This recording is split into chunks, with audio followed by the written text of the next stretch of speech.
Hi friends, welcome to my channel. ఇప్పుడు నేను చదివి వినిపించబోయే చందమామ కథ పేరు ధర్మాచరణ. బ్రహ్మదత్తుడు కాశీ రాజ్యాన్ని పరిపాలించే కాలంలో బోధిసత్వుడు ఇంద్రప్రస్థ నగరంలో ధనంజయుడు అనే కురు రాజుగా జన్మించాడు. ఆయన పరిపాలనలో అతివృష్టి, అనావృష్టి మొదలైన పీడలు ఏవీ లేకుండా ప్రజలు సుఖపడుతూ వచ్చారు. ధర్మాన్ని పాటించటంలోనూ దాన ధర్మాలు చేయటంలోనూ ధనంజయుడికి సాటి ఎవరూ లేరు అన్న ఖ్యాతి జంబూద్వీపం అంతటా పాకింది. ఆ కాలంలోనే కళింగ దేశానికి రాజధాని అయిన దంతపురం అనే నగరాన్ని కాళింగుడు అనే పేరుగల రాజు పరిపాలిస్తూ ఉండేవాడు. ఆ రాజ్యంలో ఒక ఏడు వానలు కురవక కరువు ఏర్పడింది. ప్రజలు తిండికి లేక అల్లాడారు. అనేక మంది శిశువులు తల్లుల చేతుల్లోనే మరణించారు. జనంలో బీభత్సం చెలరేగింది. ఈ దుస్థితి చూసి కాళింగుడు తన మంత్రులతో ఆలోచన జరిపాడు. ఈ ఏడు మన దేశంలో ఇంత క్షామం ఏర్పడటానికి కారణం ఏమిటి? ఈ పీడ తొలగించటానికి మనం చెయ్యవలసిన పని ఏమిటి అన్నాడు రాజు. మహారాజా, ధర్మానికి హాని జరిగినప్పుడే ఇలాంటి ఉపద్రవాలు సంభవిస్తాయి. ఇంద్రప్రస్థం ఏలే ధనంజయుడు తన ధర్మాన్ని ఎంతో శ్రద్ధగా పాటిస్తాడు. అందుచేతనే ఆ దేశంలో నియమం తప్పకుండా నెలకు 3 వానలు కురుస్తాయి. దేశం కరువు కాటకాలు ఎరగకుండా సుభిక్షంగా ఉంటుంది అన్నారు మంత్రులు. అలా అయితే మీరు వెంటనే బయలుదేరి ఇంద్రప్రస్థం వెళ్ళండి. ఆ ధనంజయ రాజు దర్శనం చేసుకొని ఆయన చేత బంగారు రేకుల మీద ధర్మాలు అన్నీ రాయించుకొని రండి. వాటిని మనం కూడా అమలు చేసి దేశంలో అరిష్టాలు లేకుండా చేసుకుందాం అన్నాడు కాళింగుడు.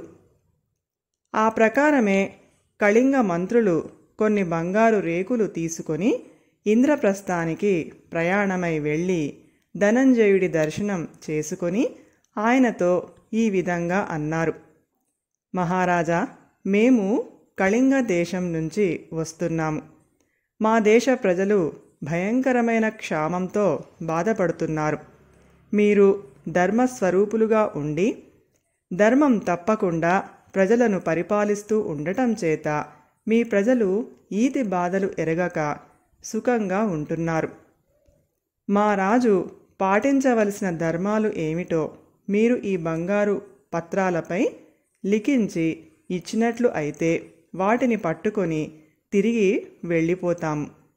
మా రాజుగారు వాటిని అమలు జరిపి ప్రజలను పీడించే కరువును పోగొట్టగలుగుతారు. ఇలా చెబుతూ కళింగ మంత్రులు బంగారు రేకులను ధనంజయుడి ముందు పెట్టారు. ధనంజయుడు నమస్కారం చేసి ఇలా అన్నాడు. మహామంత్రులారా, క్షమించండి. నేను ఈ పత్రాలపై ధర్మాన్ని లిఖించటానికి తగిన వాణ్ణి కాను. ఎందుచేతనంటే ఒకప్పుడు నా వల్లనే అధర్మం జరిగింది. మా దేశంలో 3 ఏళ్లకు ఒక్కసారి కార్తీక ఉత్సవం జరుగుతుంది. అప్పుడు రాజు ఒక చెరువుగట్టున యజ్ఞం చేసి 4 దిక్కులా 4 బాణాలు వదలాలి.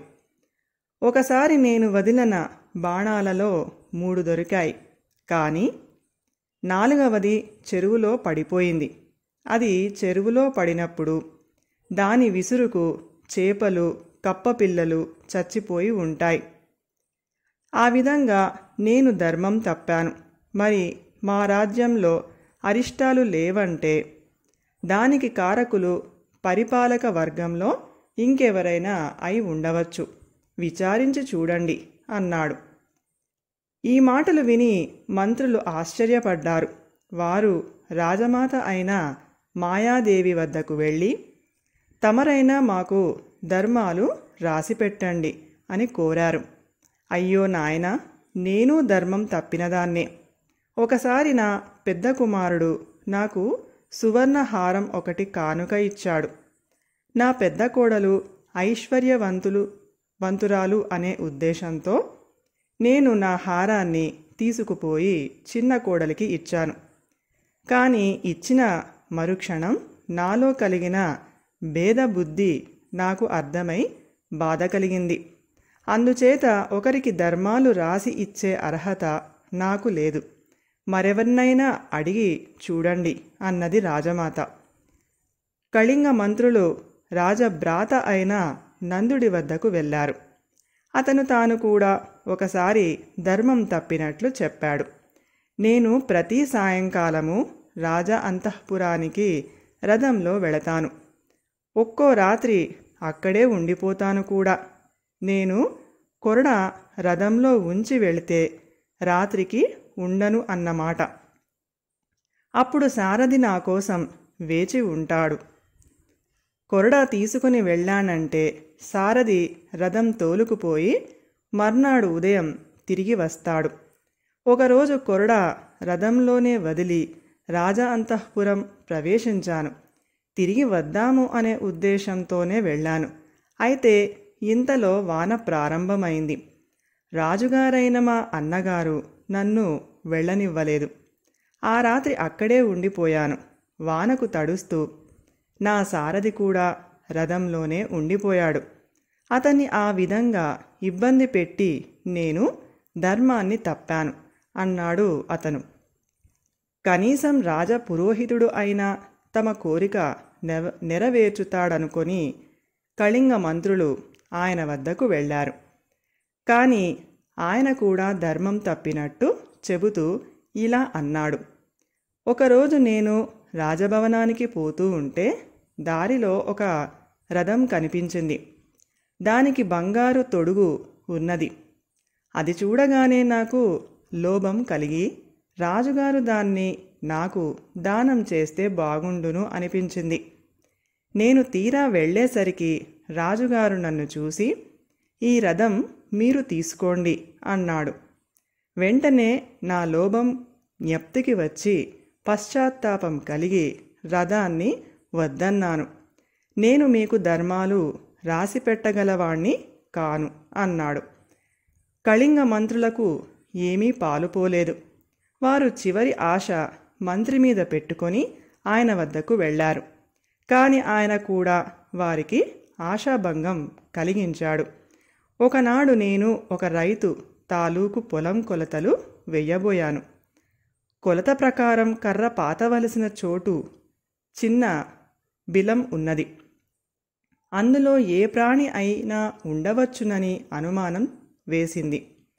కానీ కర్ర కొంచెం ఇవతల పాతితే రైతుకు నష్టం, అవతలకి పాతితే రాజుకు నష్టం. అందుచేత ఆ బిలంలోనే కర్ర పాతమని ఆజ్ఞాపించాను. అదే సమయానికి ఎండ్రకాయ ఒకటి బిలంలో నుంచి బయటికి వస్తూ కర్రపోటుకు చచ్చిపోయింది. అందుచేత నేను కూడా ధర్మం తప్పినవాణ్ణే కనుక నాకు అవసరం లేదు. కళింగ మంత్రులకు ఒక ఆలోచన తట్టింది. వారు తాము విన్న కథలు అన్నీ బంగారు రేకులపై రాసి వాటిని తీసుకుపోయి తమ రాజుకు వినిపించారు. ధర్మం పట్ల శ్రద్ధగా ఉండటమే ఉత్తమ ధర్మమని కాళింగుడు తెలుసుకొని ఆత్మవిమర్శతో పరిపాలన సాగించాడు. వెంటనే వానలు కురిసి క్షామం తొలగిపోయింది. కళింగ ప్రజలు సుఖంగా జీవించారు. కథ సమాప్తం. ఈ కథ కనుక మీకు నచ్చినట్లయితే ప్లీజ్ లైక్ చేయండి, షేర్ చేయండి. మరిన్ని మంచి మంచి కథల కోసం మా ఛానల్ని సబ్స్క్రైబ్ చేసుకోండి. Thank you.